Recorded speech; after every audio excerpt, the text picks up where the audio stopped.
evening. Welcome to our event this evening.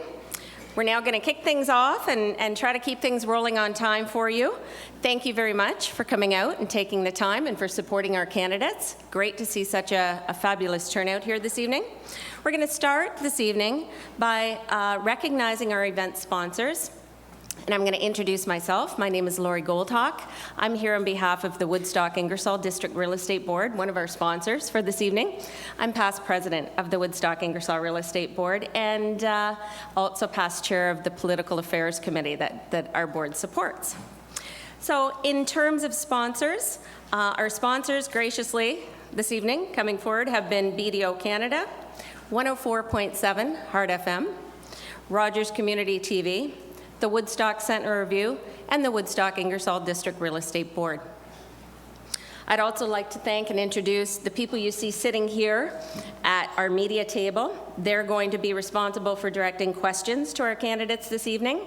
So we have runners out there who will be picking up your questions after they've gone through the list that they already have. And the media table, I'm sorry, right here at the start. I'm getting cued. There's our media table right here at the start, folks, and at the beginning of at the head of the room. And sitting here at the head of the room, we're going to start with you, John. We have John Payne from Rogers Community TV.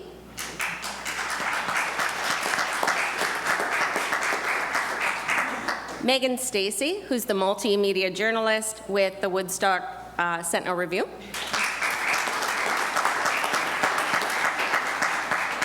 And Chris McMillan, the news director from 104.7 Heart FM.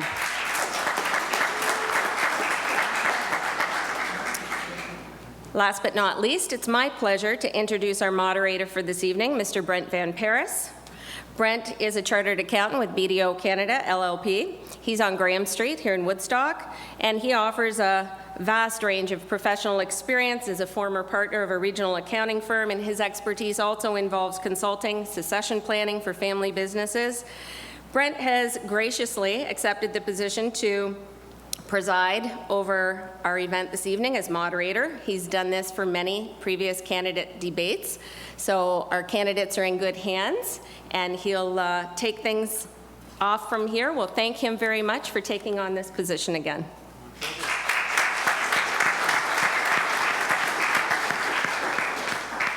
Thank you, Lori. And welcome everyone to this all candidates debate. First of all, I'd like to go through the rules of order for tonight. First of all, we're going to have opening remarks from the candidates, and they will be given 2 minutes to address you in whatever way they see fit with their policy and platforms. My job is to keep everything on schedule, so I'm timing them, and every once in a while you're going to hear, and the candidates will kind of shudder a bit, but that will mean they have 10 seconds left to finish up their address, and then they will we'll move on to the next one. So they get a 2-minute opening remarks, and they've already drawn for speaking order. And then we'll have some questions from the esteemed political pundits at the front table here, and they will go through a series of 6 questions. And we will actually rotate first responder, and then everybody will get a chance to respond to the questions, and they'll have 1 minute each. At 10 to 8, we'll have a 5-minute break, and then we'll come back to the question period, and we'll have questions that have been submitted either through email or, as Lori said, if you have a question that you would like to address the candidates, please put your hand up. There are people around the room that'll take your question from you and bring it up here, but all of the questions will be read by our panel. And at the end of the session, the candidates will have another minute for closing remarks in reverse order of our draw.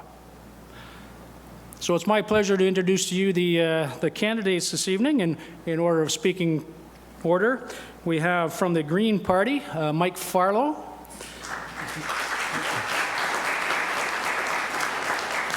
We have from the Liberal Party, Don McKay. We have from the Christian Heritage Party, Melody Aldred. We have from the Conservative Party, Dave MacKenzie. And we have from the New Democratic Party, Zoe Kunschner.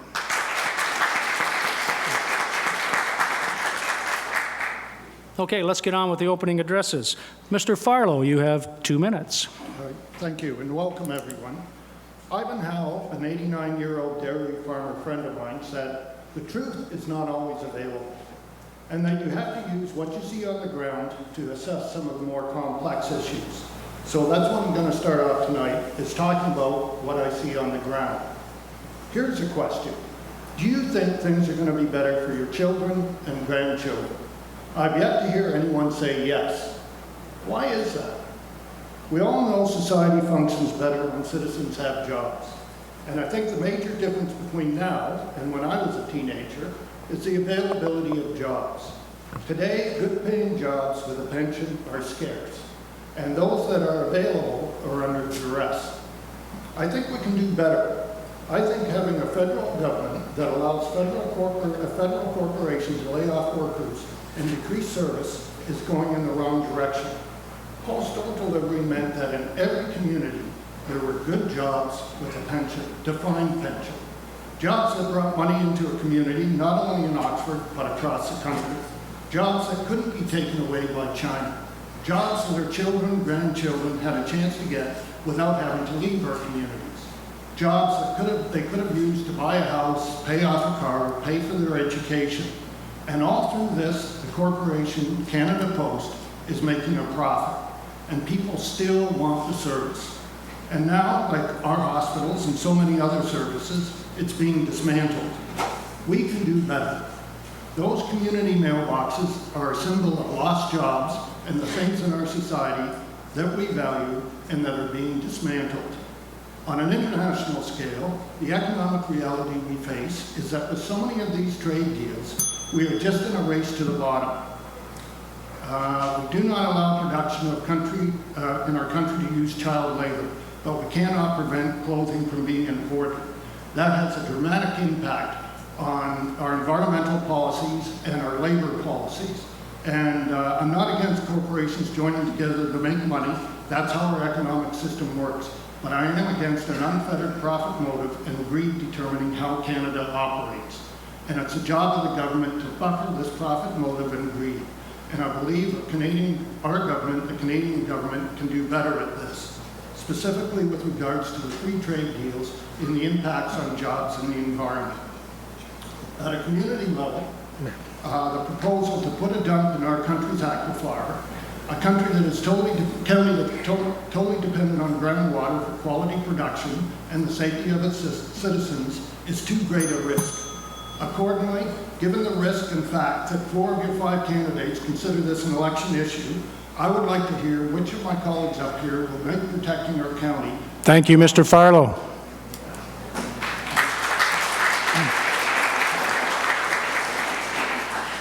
Mr. McKay, you have 2 minutes. Thank you. I'm Don McKay, your Liberal candidate here in Oxford County. And for some of you, that's a surprise. I am, and my record clearly shows, that I'm fiscally responsible and yet socially engaged and committed to social outcomes for the betterment of our citizens here in Oxford and in the country. One of the strong Liberal planks of our platform is the infrastructure investment of $63 billion over 10 years, and a recognition that that will create a deficit in the first years if elected as a governing party. And that scares a lot of people here in Oxford. But I've grown up in a community where a farmer willingly, eagerly looks for the investment in the next farm. That might be a $2 investment, far exceeding the income that he's going to earn. He doesn't call that a deficit, he calls that an investment. As Mayor of East Aurora Tavistock, when we were faced with solving the flooding issues in Tavistock, we had to invest over $1 million to rectify that situation. Far more than the tax base could bear in a year. We didn't call it a deficit, we called it a debenture. The Liberal Party is committed to infrastructure investment to stimulate the economy, grow the middle class, provide the strong foundation for jobs and investment for a better Canada. On the social responsibility side, again, my record is clear. Advocate, commit, and invest in affordable housing, Sacra House, Oxford Master Aging Plan, Future Oxford, Community Sustainability Plan. The Liberal platform is built on the sense of the needs of seniors, of youth, and most important, to restore the dignity of our veterans. Your federal government will be made up of 338 MPs. We could call them Team Canada. Thank you, Mr. McKay.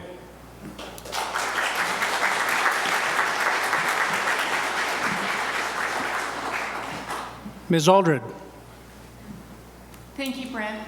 Welcome, everyone, and thank you for coming out tonight as we discuss our country's future. I'm proud to represent the Christian Heritage Party here in Oxford. Growing up among a large family on a small farm and having my grown children living in Alberta, I have much time, heart, and life experience to offer this beautiful Oxford County.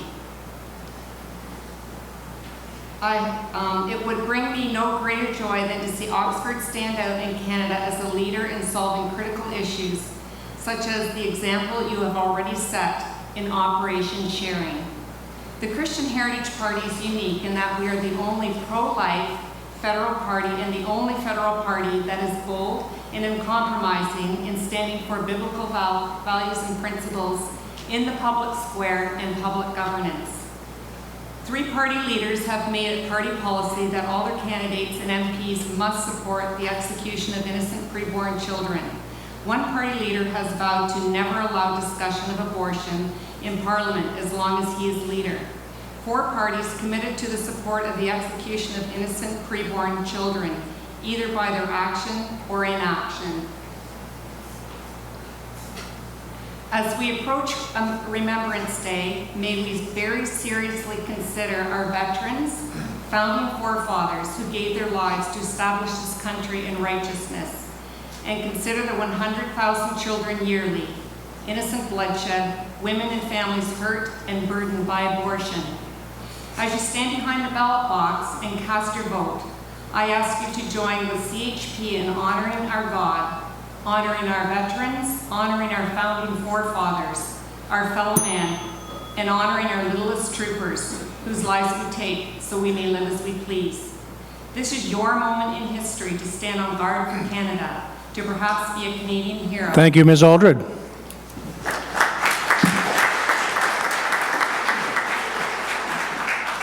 Mr. McKenzie. Thank you, Brent. Good evening. It is a pleasure to be here tonight, and thanks to the organizers and the sponsors of this evening, and a special thank you to the citizens of Oxford who are watching and those who came out to this meeting. As you're aware, I am Dave MacKenzie, your Conservative candidate in this election. I think it's important to tell you about myself. Linda and I moved to Woodstock in 1967 when I joined the Woodstock Police Department. I was a member of that department for 30 years, serving as Chief of Police 1987 through 1997. After retiring from policing, I was recruited for the position of General Manager of Broughton Industries Canada, a division of Broughton Industries in Victor, New York, a position I held until being elected to the House of Commons in June of 2004.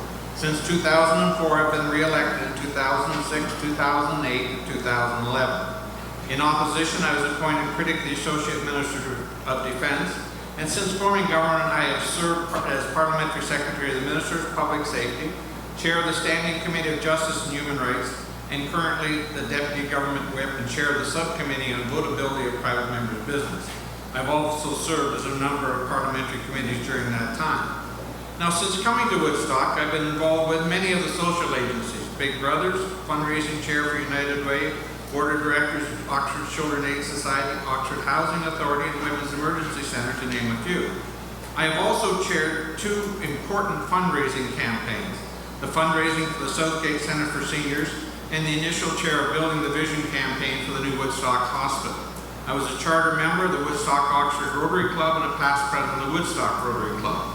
It is important that in this election you study the candidates and the party policies that they have all agreed to support going forward. This election is about a strong, positive Canada, a nation that will be even better tomorrow than it is today. Thank you very much. Thank you, Mr. McKenzie. Ms. Kunschner. Thank you for the opportunity to speak with you today about the changes Canadians and people here in Oxford are ready for in Ottawa. This election has become an election about values and priorities. Values and priorities that the Conservative government is systematically refusing to talk about. Whether we're talking about the treatment of our veterans, our seniors, the environment, it is now clear to Canadians and residents of Oxford that this is not the Conservative Party that we once knew and respected. The government of Stephen Harper has taken a no-prisoners approach, a party that is running this campaign on fear and division. Fear that if we take to our duty and step up on the world stage as we once did, and help support some refugees from war-torn countries, that somehow or other our way of life is going to change.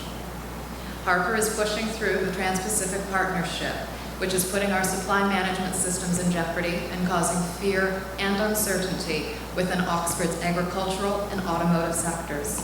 A good government would not attack a system that make and allow farmers a fair investment for their own investments. Supply management is something that an NDP government will support.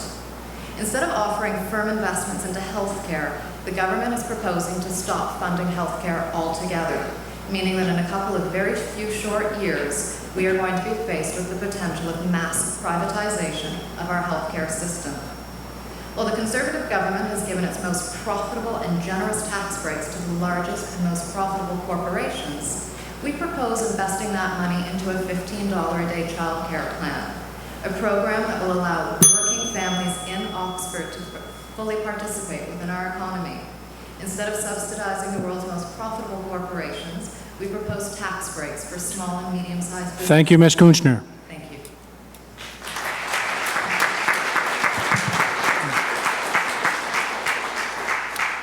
Ladies and gentlemen, we're going to move into the next segment of our program, and that'll be the questions from the news media panel here.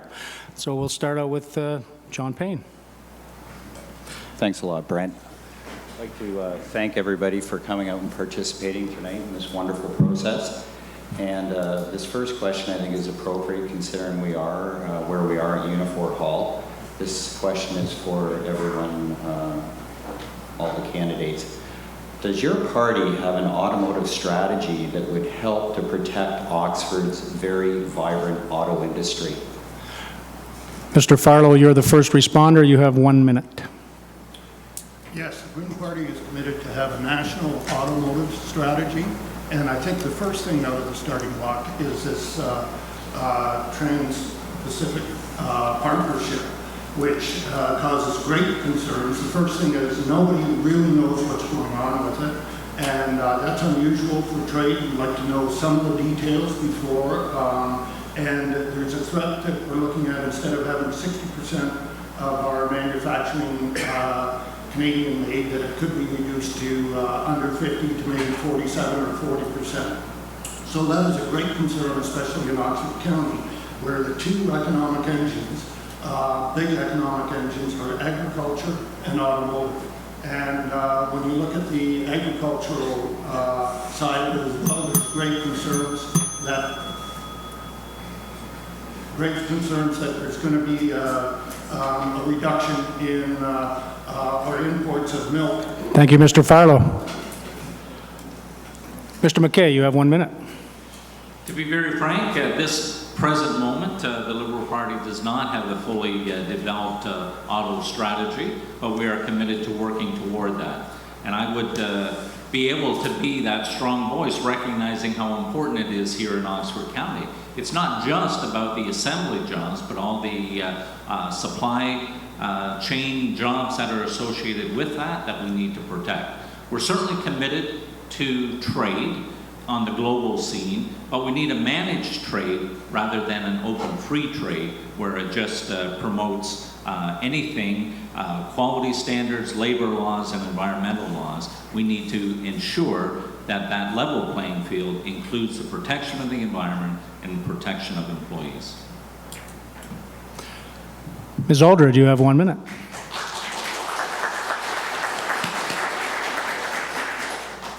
The CHP does not have a specific automotive strategy, but would work to ensure that our automotive industry would not have to unfairly compete with countries that pay substandard wages to their workers. Thank you.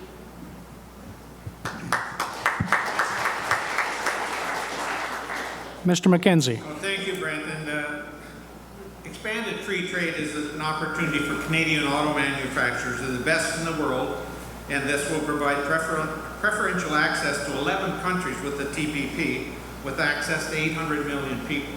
As it is right now, 84% of the cars manufactured in Canada are exported. I think our past will tell you about the future. We are the government that saved General Motors and Chrysler from going broke in 2008, 2009. Without that investment, the whole auto industry in this country would rely on the Japanese firms that are already here. I think that speaks volumes of where our party is in this whole equation of the auto industry.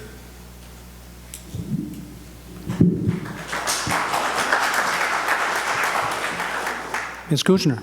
Thank you. Yes, the NDP has a very formal auto policy, and it starts with us within 100 days of forming government, sitting down with the provinces, territories, municipalities, industry and labor unions, leaders within these sectors to come together collectively and form consensus for an automotive strategy that will promote long-term sustainable funding and strategies for growing this industry. Thank you.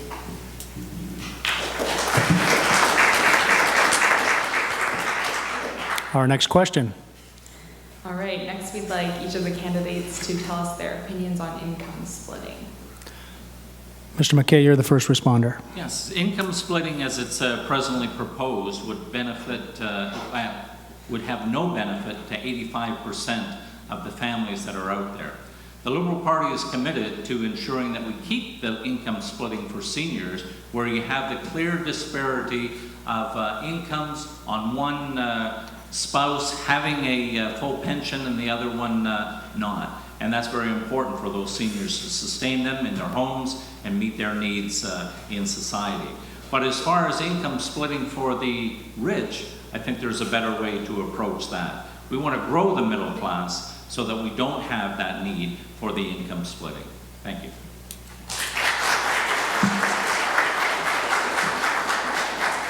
Ms. Aldred. Our short answer is the CHP is fully behind income splitting.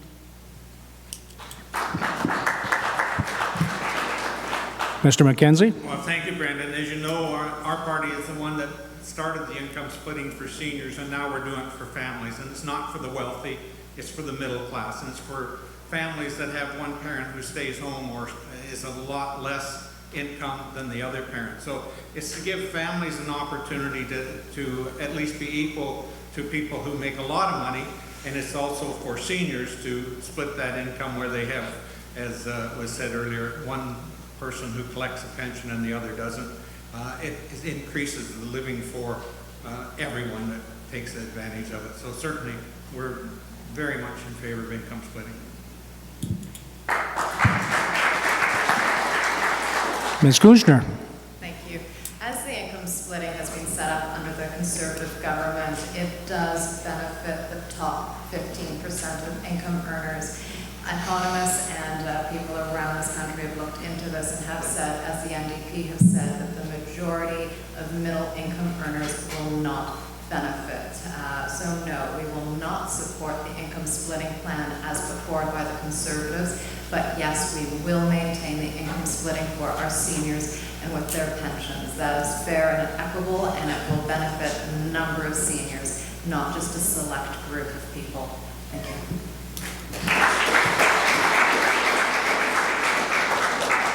And Mr. Farlow. Thank you. The Green Party supports income splitting for pensioners.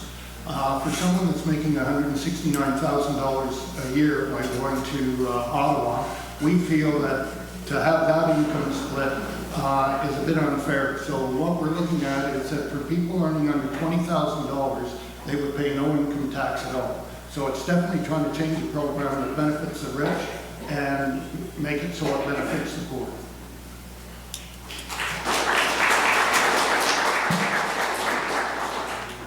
Next question.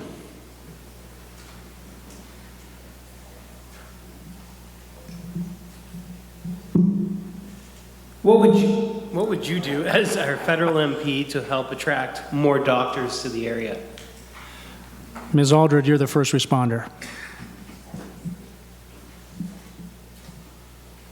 While this question is really a provincial government issue, I believe we must force the medical schools to allow more of our students to be trained as doctors. Currently, many of our young people, even with excellent marks and academic standing, are not being admitted because of medical school and provincial policies. So this is something that we would work strongly to help support our doctors here in Canada.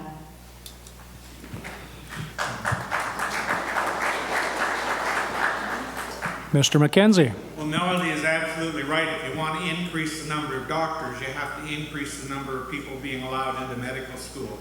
The government of Kathleen Wynne has squeezed down that opening another 50%. So it's like a funnel. If the funnel gets narrow, what comes out the far end is very narrow. We've limited in the province of Ontario the numbers of doctors graduating from medical school. It's up to the people here to convince the provincial people that you've got to open up those spaces so that we get doctors back in our communities. Ms. Kunschner. The NDP is committed to returning the federal government back to its role and responsibility for properly funding our healthcare systems. In collaboration with our provinces and territories, we are committed to funding our provinces and territories so that they can hire an additional 2,500 doctors for services in immediately underfunded and underserviced areas. Along with this, we also recognize the need to build more clinics. Our goal is to build an additional 200 clinics across Canada, which will help us retain and grow doctors, nurses, nurse practitioners, and encourage them to settle in our communities. Thank you.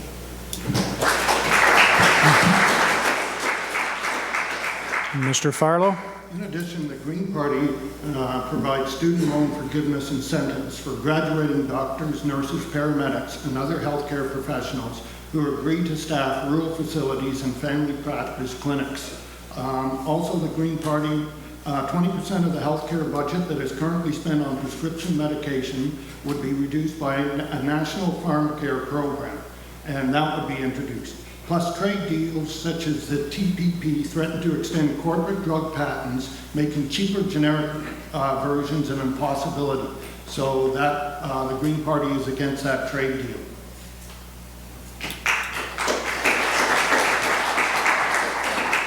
Mr. McKay. Before I get to what would I do, I would like to review what have I done. As Oxford County Councillor, I've served on the Oxford Physician Recruitment Committee that is working with the 3 hospitals in our county, in addition to the Norwich and Tavistock medical clinics, that we could have a local strategy collectively to do that. So first you take the inventory of what we have, do the simple projections on how many more we will need, and then you need to develop that strategy of creating a presence in our medical institutions so that our students are aware that Oxford County is a great place to come to, and it should be. We're surrounded with London, Kitchener, Hamilton, all great places for them to come, have a local practice, and yet be supported and close to the economy that's around us.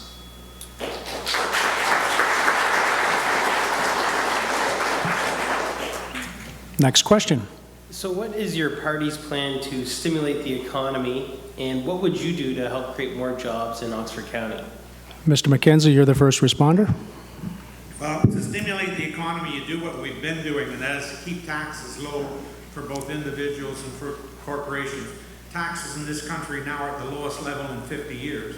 And as you see, if you go around our county particularly, there are a number of industries that have signs out that are help is wanted, they're now hiring, they're looking for people. You have to be out there. Our other problem in this country, in the bigger picture, is we've not had enough young people go through the trades programs.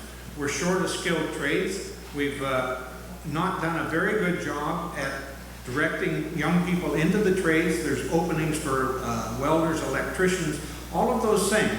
But, you know, as this country comes back out of the recession, our job numbers are going back up, and you may have seen that GE announced last week they're going to bring a large motor production facility to Canada with 300 good paying jobs.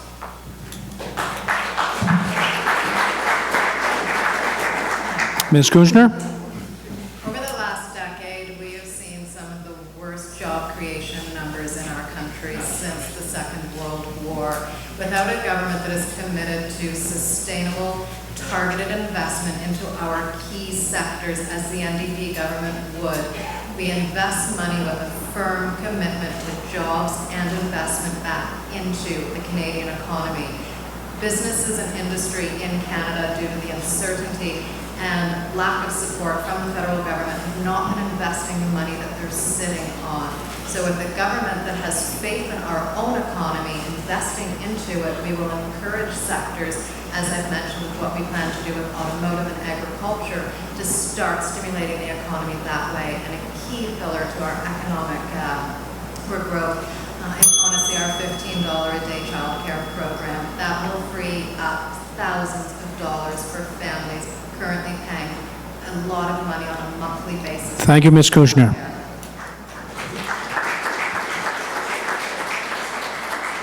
Mr. Farlow.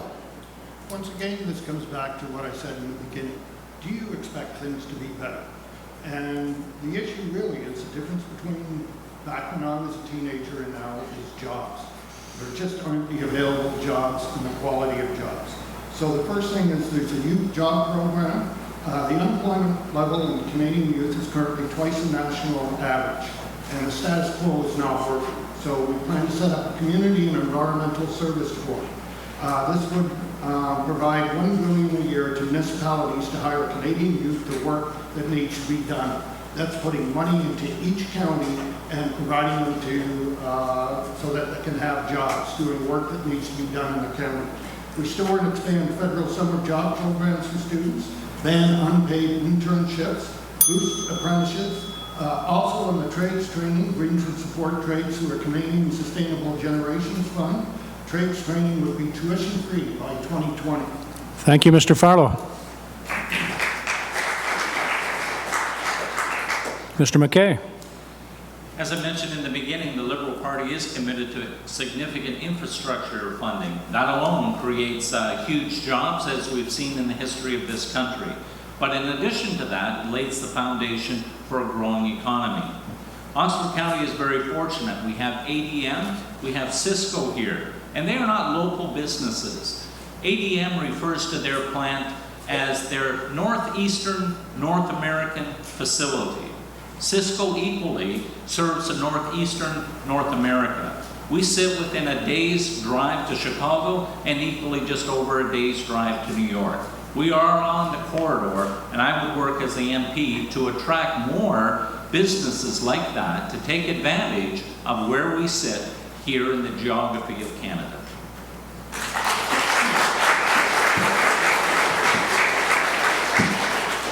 Ms. Aldred.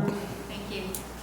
The CHP would put Canada back to work with a nationwide infrastructure stimulus package that would fix our cities, our highways, and our bridges. A CHP government would stimulate the rural economy by directing the Bank of Canada to provide interest-free loans to cities and townships for these infrastructure projects like roads, bridges, community centers, etc.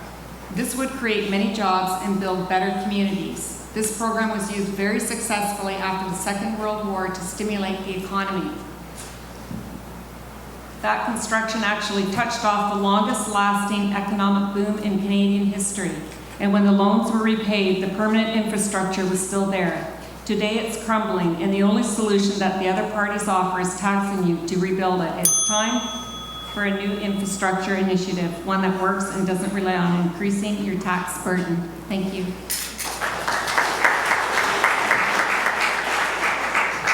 Next question.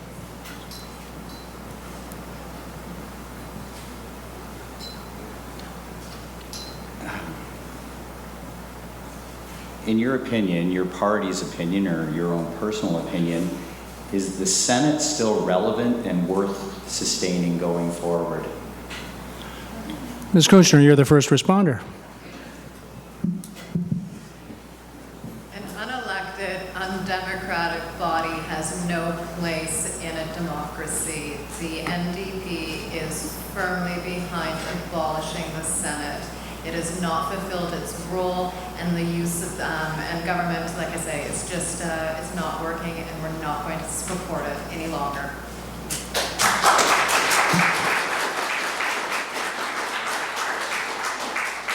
Mr. Farlow. The Green Party would support elected Senate, but there's complications with that. On a personal level, and we know that that would have to go through a long, complicated process. My personal opinion is if we drop the salaries down to $1 each, there'd be a lot of openings up there. We could get quality people in there, like General Dallaire, who was in the Senate and had been at the genocide for Rwanda. To get quality people in there. That's something that could be done without having to make constitutional change. But the bottom line for the Green Party is an elected Senate. Mr. McKay. I believe the Senate does have a role to play in Canada. It has a very important role in the history of our country. It is the sober second thought. Unfortunately, in recent times, it's being used as the fundraising advocates for the party in power, and that needs to change. Much like Oxford County, 5 urban, 5 rural members of the county keep a balance there. And because no group can win on their own, you don't ever play that card. And that's kind of the role that the Senate plays. Because it is a sober second thought, it keeps the parties in a majority government especially, from enacting self-serving regulations or policy that don't give that opportunity. It needs significant reform, controlled spending, and accountability.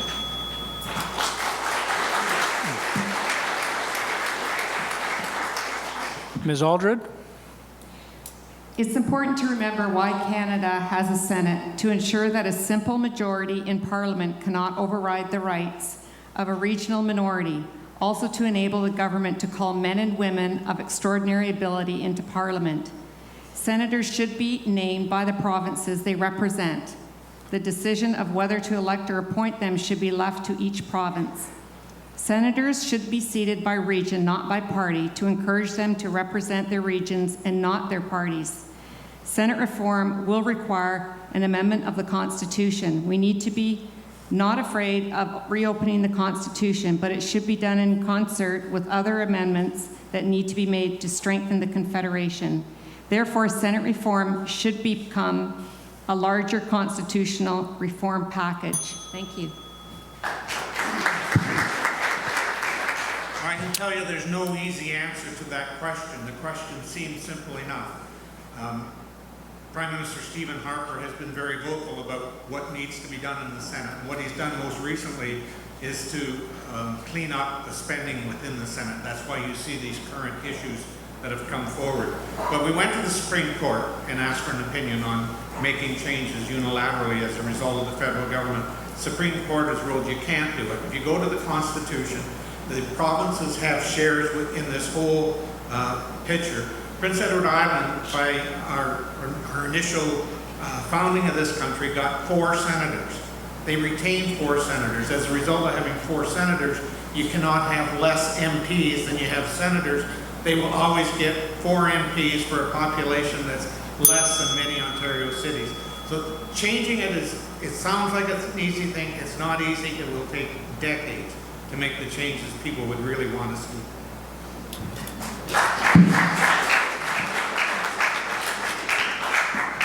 Next question. How would your party support small business owners in Oxford to ensure that their businesses thrive? And more specifically, would you support lowering the tax rate for small businesses? Mr. Farlow, you're the first responder.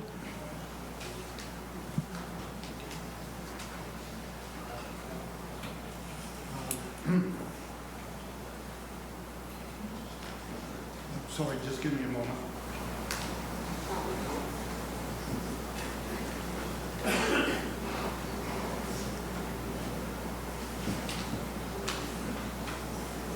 I know we would lower the tax if I just want to be 100% accurate if you can have some patience.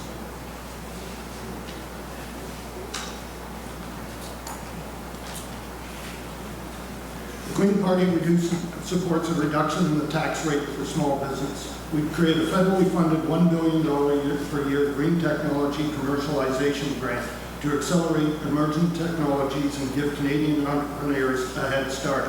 Greens will provide legislative support for the startup of small businesses as assist in getting emerging technologies to market, and level the international playing field for Canadian small businesses. Thank you. Mr. McKay. I would like to point out that the small business tax rate in Canada right now is one of the lowest in the developed nations. So, not saying that there's not room, but the biggest advantage for small business is to be part of a strong economy. You cannot be an island, you need to be part of a thriving economy. And that's where the Liberal Party is committed to the bigger picture. And in that, there will be a lot of opportunities for small business to develop and become an even greater part of the strength of our country. Locally, again, the opportunity to work with our local economic development people is huge, to assist them in the foreign direct investment, to help bring new business to our community that will give then the small business an opportunity to do business with the larger ones. Thank you.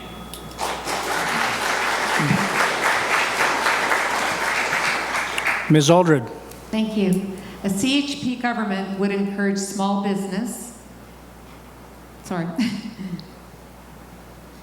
by reducing red tape as well as changing the tax structure to reduce small business taxes. Thank you. Mr. McKenzie. Yes, we're committed to reducing the small business tax rate from 11% to 9% over the next 4 years. And that represents the largest tax rate cut for small business in more than 25 years. It'll give about $2.7 billion relief to small business to allow them to grow and to have the funds to grow their business.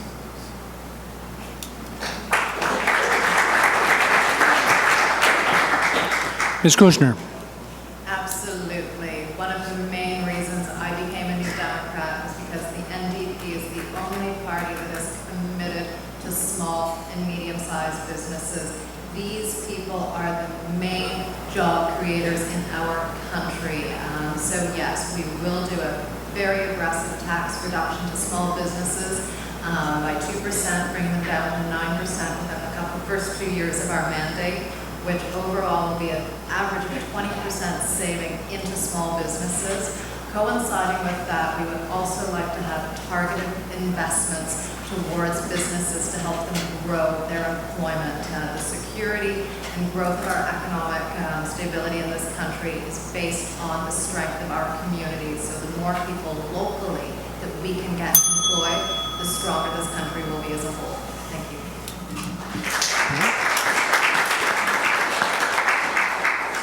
We have time for one more question before our break, if you have one.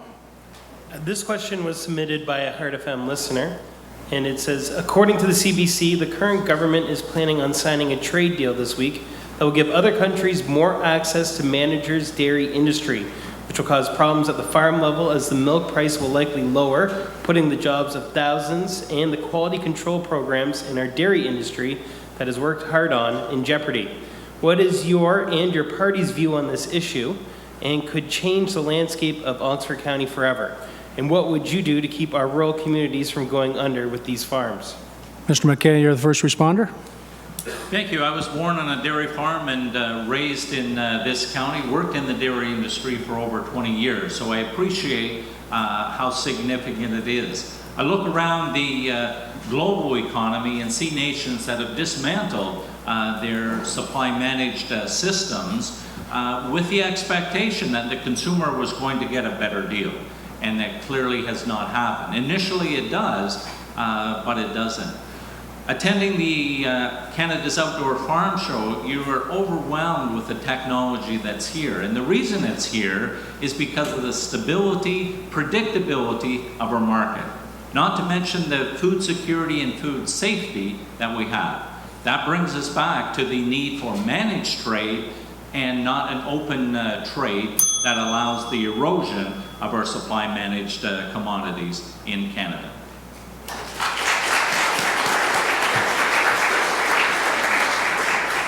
Ms. Aldred. Thank you. The CHP supports the supply management system, which our dairy and poultry farmers work under. It is the envy of the world. We should never sign any trade deal that would allow cheap imports produced under a different set of standards to come into our country. Our cost of production are somewhat higher due to our climate, distance to transport products, as well as our strict safety regulations for food products. CHP would be opposed to any trade deal allowing cheap subsidized milk, poultry products into our country. The trade deal, which was recently signed with Europe, will already be opening our markets up to cheap, subsidized European cheese and will take away markets from our producers. Supply management has worked well for many years and should be protected by our negotiators. Thank you. Mr. MacKenzie. I said before, excuse me, and I was criticized by one of the members of this panel, the CBC have brought that forward. What they've said is that Canada is prepared to give up 10% of our access to our market. That is not true. That was a request by the Americans. The negotiations are ongoing. It could end up at 0%. This trade agreement that is being negotiated today and tomorrow and may finish up this week is all about creating jobs and an economy in this country. The supply managed component is a very small component, but it's an important component. And if you've heard the Prime Minister in the last 2 days, he has been very clear and concise that we will continue to support supply management.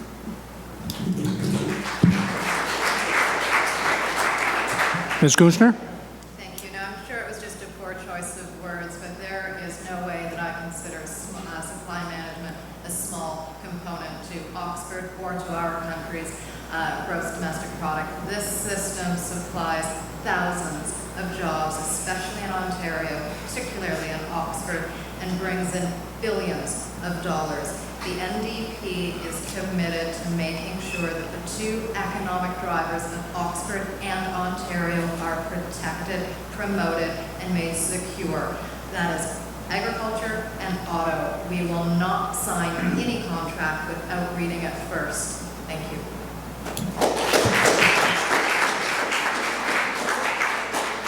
Mr. Farlow?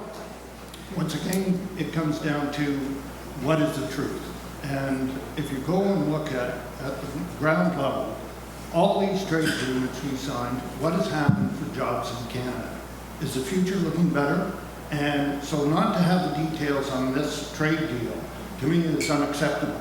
I mean, we have an election coming on. It's a democratic process. We're dealing with democratic countries. Surely we can tell them, in our country, we want to put off signing this trade deal until the election is finished and the government, the democratically elected government, has a chance to look at it and make a decision. Surely there isn't something so urgent that the other countries would say, no, democracy doesn't matter, you have to sign this now, and it means we don't know what's going on, we haven't had a chance to debate it, and there could be some things in what's an acceptable level of having American imports. Is it going to be 1%? Is it going to be 5%? No one has any idea, and no one is committed to say it won't be. Thank you, Mr. Farlow.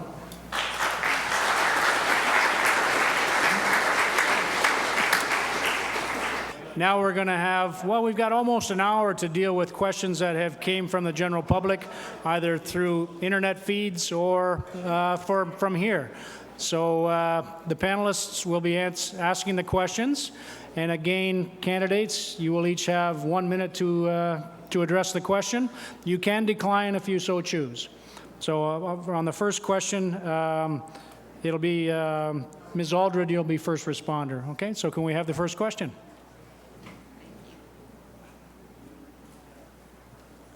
This question comes in off the floor. It's from Sean, and it says it's directed at Dave MacKenzie. Is that...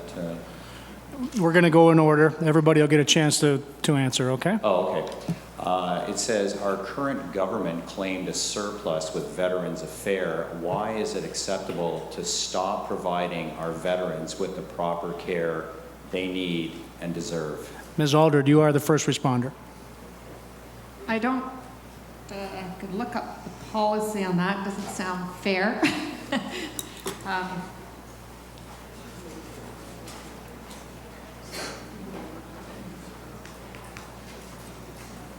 Yeah, I guess I'd have to pass on that one, sorry. Mr. MacKenzie. Sure, I'm very happy to answer that. There was no surplus. What happened was that there was a budget. The total budget was not expended. That doesn't make it a surplus. We've increased the amount spent supporting each veteran by 35%. We'll continue to make investments to improve frontline service for Canada's military. What we did is we streamlined a number of functions for the veterans. We closed down some offices that were seeing minimal numbers of veterans come to them, and now have cross-trained Service Canada people to do the same job. We have over 600 points of entrance for services for veterans, and since taking power in 2006, we've increased the spending in Veterans Affairs by over $1 billion.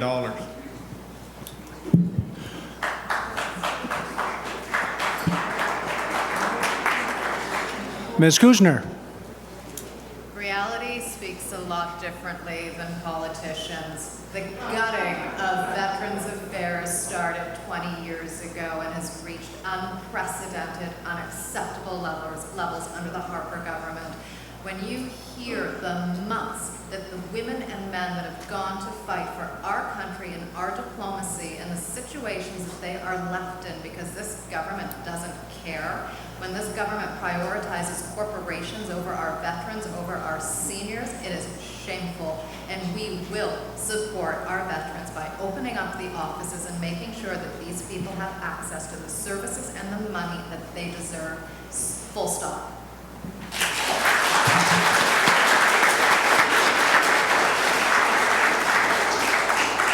Mr. Farlow. In final analysis, it comes down to what it means to be a Canadian and what you want for this country.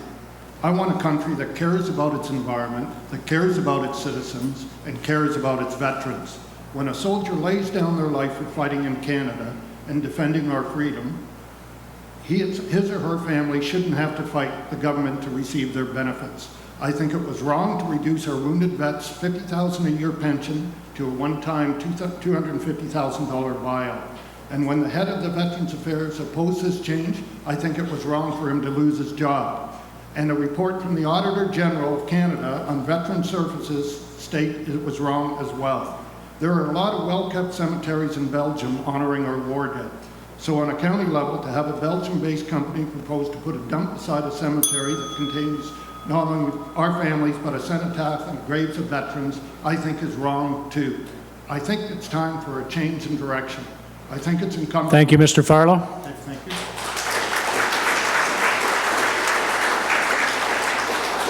Mr. McKay. Thank you. We are committed as a Liberal Party to reestablish the lifelong pensions for the injured veterans.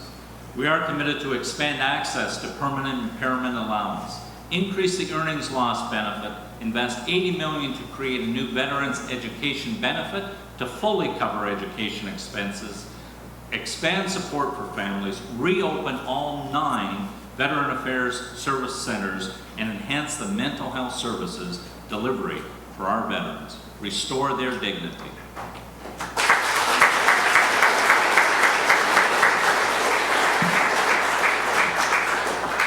The next question.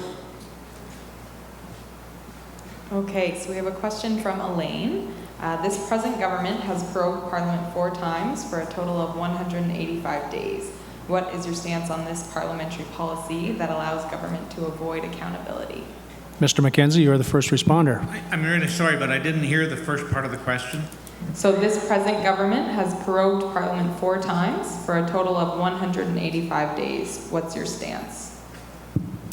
Proroguing government is something that's gone on since 1867. We've actually prorogued fewer times in the time we've been in power than other governments in the past. It's a natural thing that governments do to reset the schedule in many cases. That's what we've done. And proroguing government, somebody's tried to make it into something it's not, and it's not the people in this room. If you check the records, and I would hope that everybody would do that, you will find that proroguing government is not new and has not been overutilized by this government. Ms. Kunschner. Thank you. When the going gets tough, real leaders step up to the plate. Stephen Harper prorogues.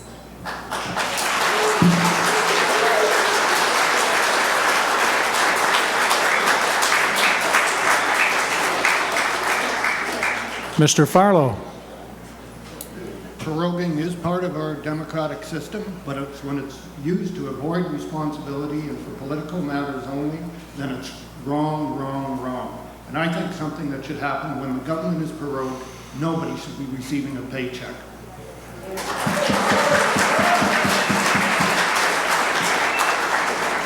Mr. McKay. You have to love these very practical suggestions.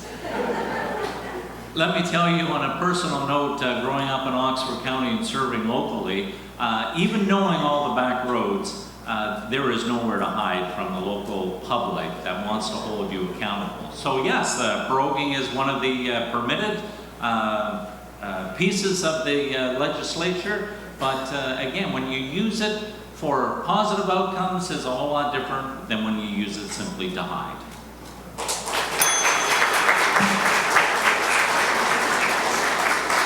Ms. Aldred. I'm passing on that one. Thank you. Next question. Canada has some of the highest mobile and cell phone costs in the developed world. What will you and your party do to lower the cost of mobile services?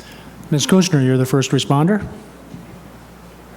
Thank you. This also goes into the same category of having access to high-speed internet. It is imperative in today's economy that our governments work with provinces, work with service providers, especially in areas of government jurisdiction, to make these affordable and bring pricing in line so that every Canadian has access to the services they need to succeed in today's economy and as a student in today's educational system. So we would definitely work on bringing that in line.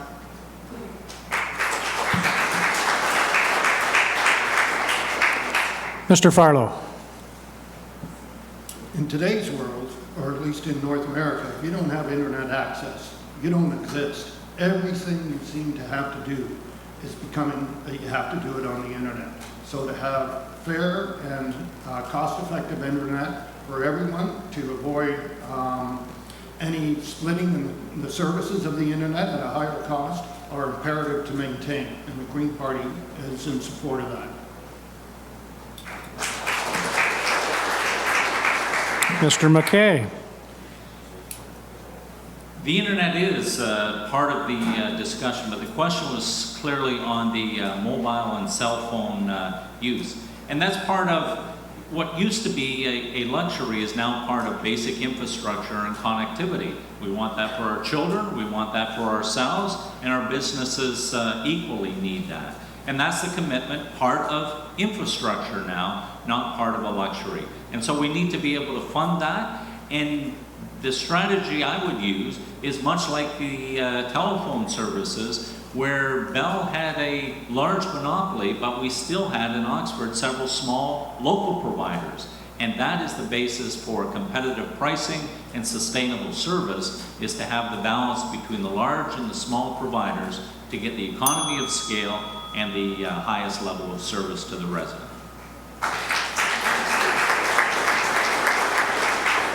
Ms. Aldred. Thank you. Access and affordability. Canadians can now depend on the internet, and many government services are accessed electronically. Still, most internet service provision is a business.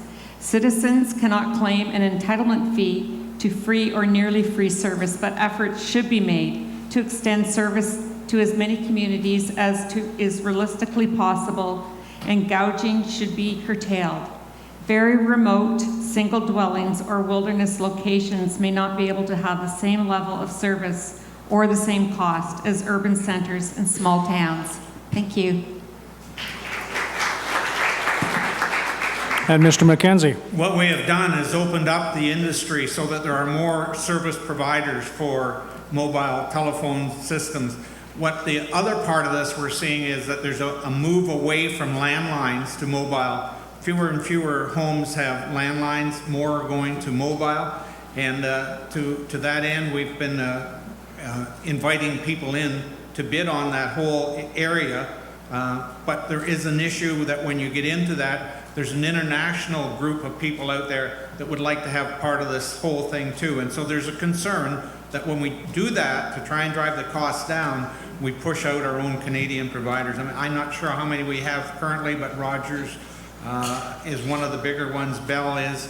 It's not easy to address the whole issue, but anytime you get involved with private business, drive costs down, you'll end up crossing some wires with other folks.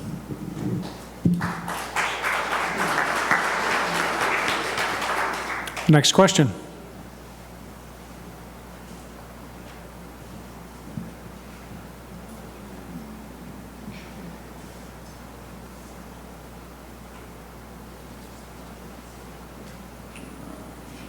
This question comes in from Brian. What have you done to date, and what will you do to stop Walker or Carmoose from dumping garbage or sewage into our drinking water and the Thames River? Mr. Farlow, you are the first responder. This is not a new problem that I'm not familiar with, but there's been tremendous efforts by this community to stop this from happening. It is clearly a case of the environmental ministry has failed to protect this community. This application to put a landfill on a rented land is illegal right from day one. It should have just stopped right at the gate. Now the problem is this company has spent a lot of money trying to put in a terms of reference. When this gets stopped, the province can be held accountable, as it has been in the past, and have to pay millions of dollars to this company because of lost revenue. It should have been stopped because it was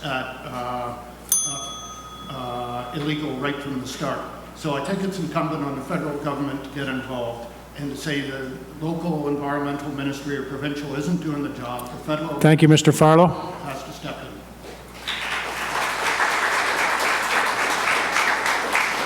Mr. McKay. Thank you, Brian, for the question. What have I done on this file? I was a warden of Oxford County when it was first proposed, and so I followed all the small wiggles and turns to the significant pieces that have come up. And there is the due process, and it's very frustrating for the public to watch the due process because they clearly want it stopped right from the get-go. So as Oxford County, we've kept ourselves following the process while engaging and allowing the public to do what they do best and to express that outrage. What would I do as an MP? We have to provide strategy for less waste, better uses for waste, and stop anyone from proposing a new landfill.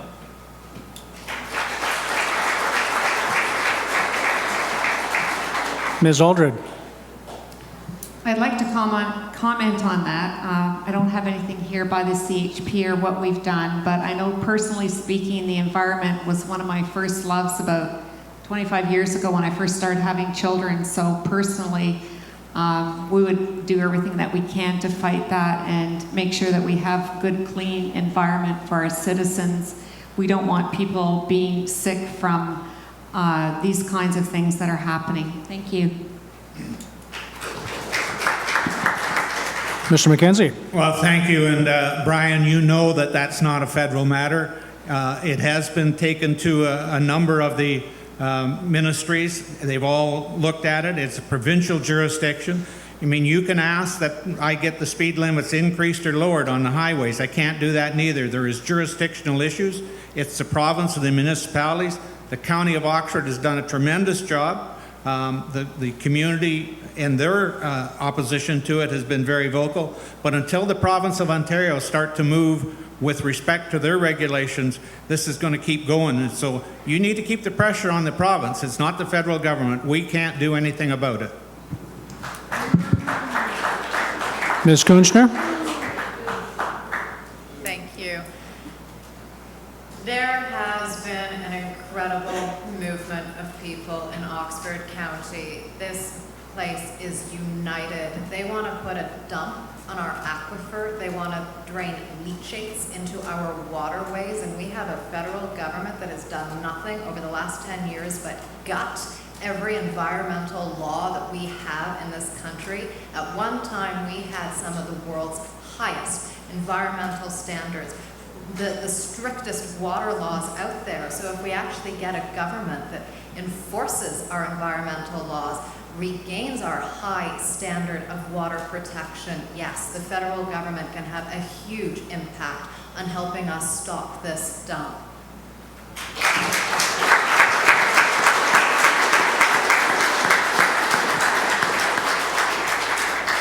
Next question. This question comes from Peter, and he wants to know your party's stance on education, and specifically what your party would do to help further education for people who are 29 or older. Mr. McKay, you're the first responder.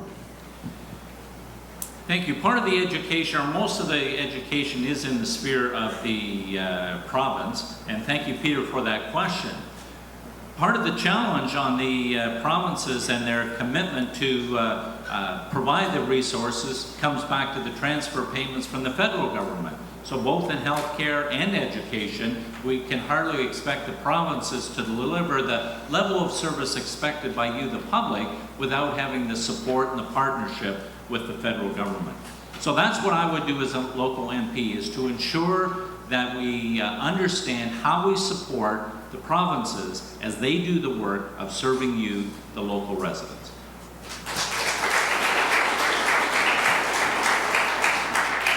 Ms. Aldred. As you've heard, that education is a matter of the provincial jurisdiction under the Canadian Constitution, but there are things the federal government can do to help improve post-secondary education. Our task is to remove barriers to education and to restore true openness and intellectual liberty. The CHP would direct approximately 80% of federal post-secondary funding into tuition vouchers sent directly to qualified students. This would increase competition among post-secondary institutions for students' tuition dollars, which would both bring down costs and stimulate true intellectual liberty. Such an agreement would, however, have to be negotiated with the provinces to respect their constitutional jurisdiction. The CHP also proposes that student loans be interest-free and repayment-free for 10 years after graduation. Mr. MacKenzie. Well, as it's already been expressed, it's within the provincial jurisdiction, and certainly this federal government has transferred massive amounts to the provinces on both healthcare and social issues, which does